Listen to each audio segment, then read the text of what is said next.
Mix. Di rumah sakit, terdengar suara tawa bahagia di ruang perawatan Ara. Rumah sakit bagi mereka sekarang ini sudah seperti rumah kedua. Ara sudah bisa menerima teman-teman barunya tanpa merasa ketakutan seperti saat mereka bertemu.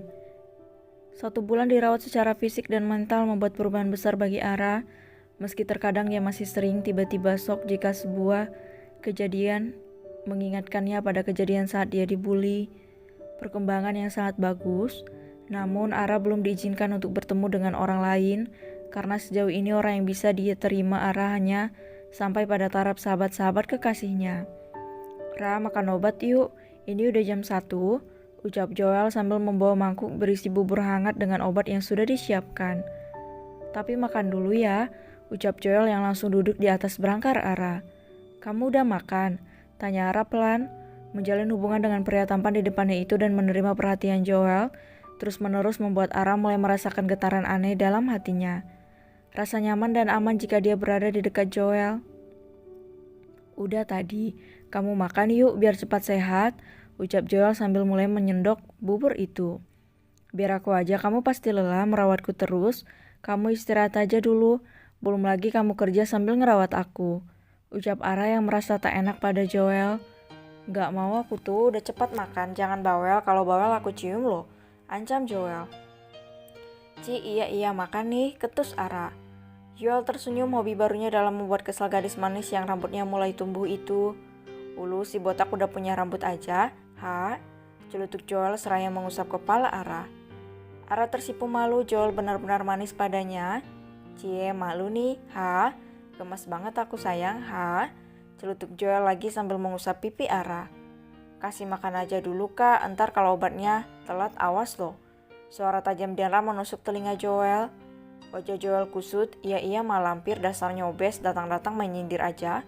Celutuk Joel dengan wajah kesal. Dianra tak peduli dia membawa makanan untuk suaminya yang masih membutuhkan pemulihan untuk luka di tangannya. Kak makan yuk, ajak Dianra. Sini aku aja yang kamu capek banget bolak-balik begitu, ucap David yang tak tega melihat istrinya dengan perut bulatnya mondar-mandir ke sana kemari untuk menyiapkan keperluan suaminya.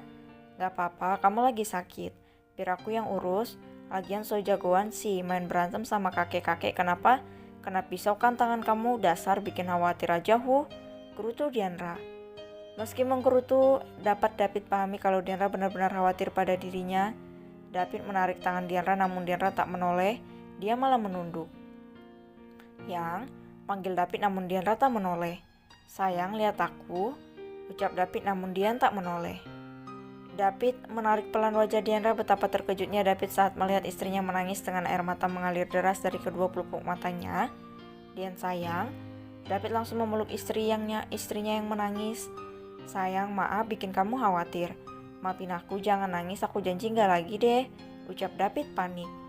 Aku khawatir kamu kenapa-napa sayang. Hiks, jujur aku takut kalau kamu sampai terluka. Aku takut yang, tangis Dianra sambil menatap suaminya. Aku gak akan terluka lagi kalau itu membuat kamu khawatir.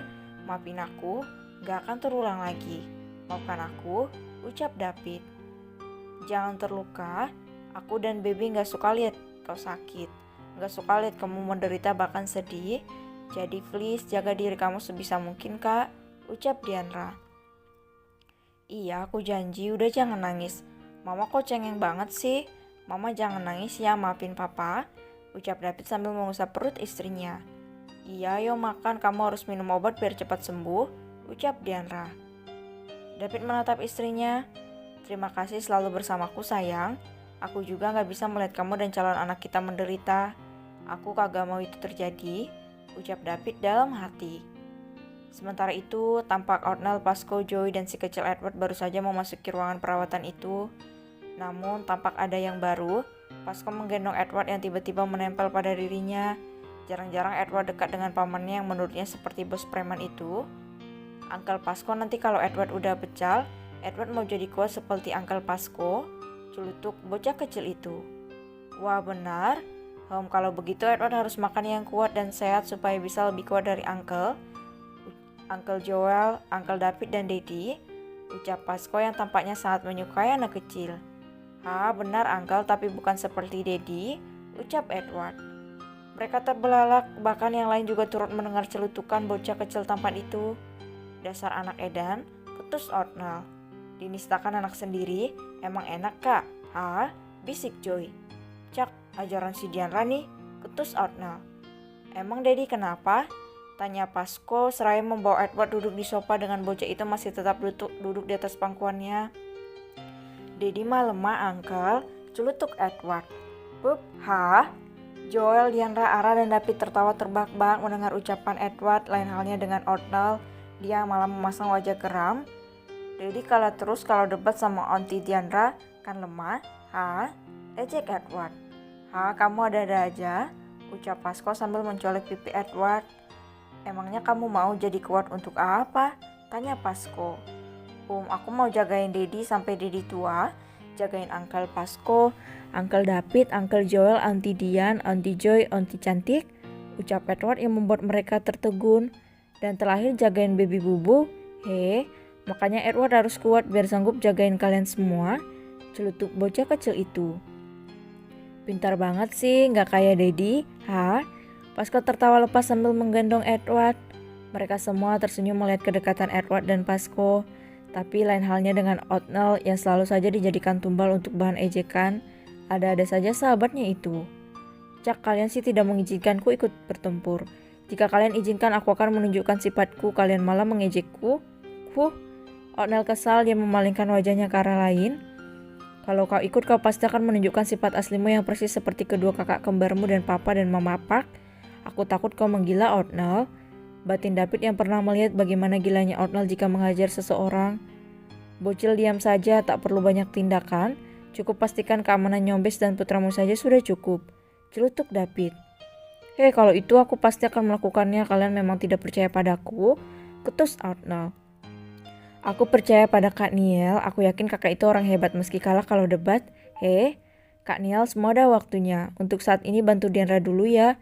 Kalau udah lahiran si Dian, bisa jaga baby sama Edward sekaligus, tapi kalau kondisi sekarang kakak tahu sendirilah. Ucap Dianra. Emang ya yang paling ngertiin aku tuh cuman Dianra? Makin sayang deh sama adikku yang cantik ini gemas, ucap Othniel. Mereka tertawa bahagia di dalam ruangan itu. Joy tampak terus mengamati suaminya yang begitu bahagia bersama Edward. Dia tersenyum menatap suaminya. Aku akan memberikan keinginanmu sayang, kau berhak untuk bahagia, batin Joy.